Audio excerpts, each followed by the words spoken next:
Alright, this is part 2 of the EXE case review. The other one was pretty low light. So this one I'm going to give you a little more details, and this is an HD camera, so it should look a little nicer. And it actually brings a light bulb, so I'm going to go ahead and turn it on here. So we can see a little better details of this case. I'm going to go ahead this time and open it up and kind of go over what I did with the molds. Now keep in mind, if you ever buy this case, it comes with a mold inside, but you got to cut it out yourself. Easiest way to cut this thing is with electrical knife, same ones that you would use to cut steaks or big piece of meat or so on. Alright, this is what I showed from part 1, but a little more detail now. This is the full case open with the mold that I had cut out myself. And I remove everything and I show it to you. And this is the arrow casing on top. Okay. And here's the details of the case where I placed my riser. So now what I'm going to go ahead and do is I'm going to remove a couple of these elements so you can see how this was cut out. So I'm going to go ahead now and pop out the riser.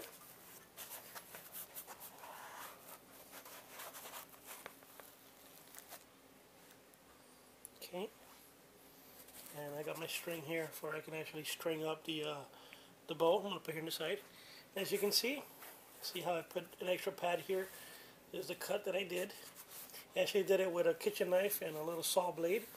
If I had the electrical knife, it would have come out obviously much better. So now you can see the details. Here.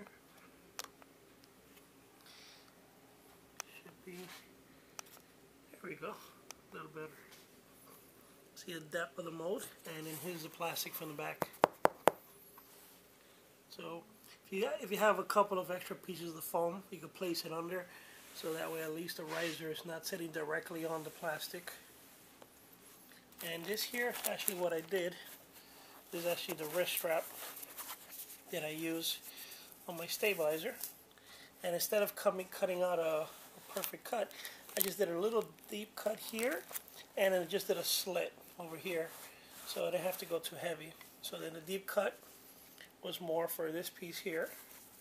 Just kind of shoved it in there, and the rest of the wrist strap just simply came into the slit. So whenever you have small pieces like a screw or a strap or something thin, you don't have to cut out the whole thick piece. Same thing I did with the limbs. The limbs, I cut it out pretty deep around the bottom section.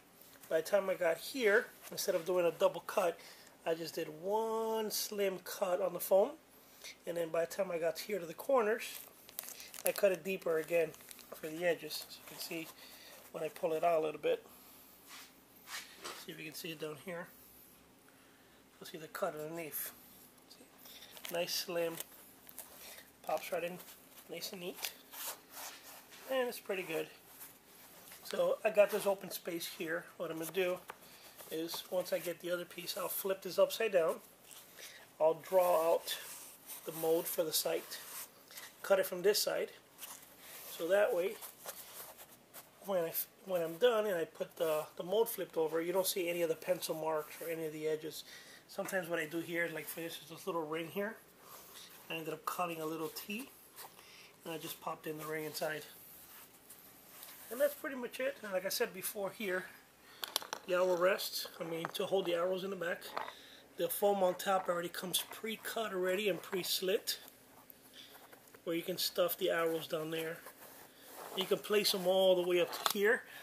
You can't really place the last arrow because of the groove on the handle here. So if you kind of follow it, you'll see that the last piece won't even go through, but the one right under it will pass. 1 or 2 arrows. Same thing on this side. Groove is pretty clear cut, and it's all set up there. So you can see all the arrows going in.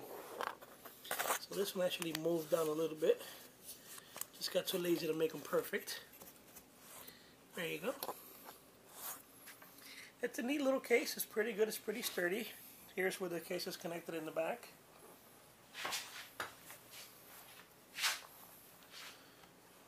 And it's pretty comfortable. I just did this little follow-up video because after I posted it, I have some people asking me about the you wanted to see the mold itself. And these are medium-sized limbs, so a large would just be a little longer. So there's plenty of room. You cannot add 4 limbs in here. There's no room for them, unless they were short, maybe 4 short. But yeah, for that I would go with something a little much wider for that. That way you can fit in some more room.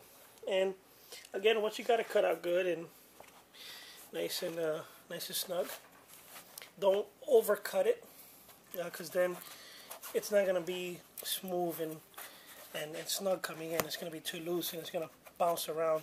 So when you do cut it, just simply flip the mold over on the opposite side and just get either a chalk or one of those Crayola markers and just kind of lay your riser or your rest or whatever you want to thing, and just kind of trace around. It doesn't have to be perfect, you know, just kind of rope around real soft until you kind of get the mold how you want it.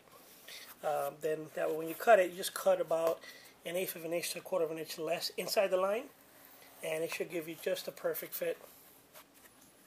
And there you go. Well, I hope you enjoyed this video, and any questions, anything else, I'll do a nice little follow-up. Let me go a little zoom in here to my riser, kind of get an idea of the cuts. And once again, I'll zoom back and see the whole case open. There it is. And I'll go ahead and close it for you. And here are the 4 lashes.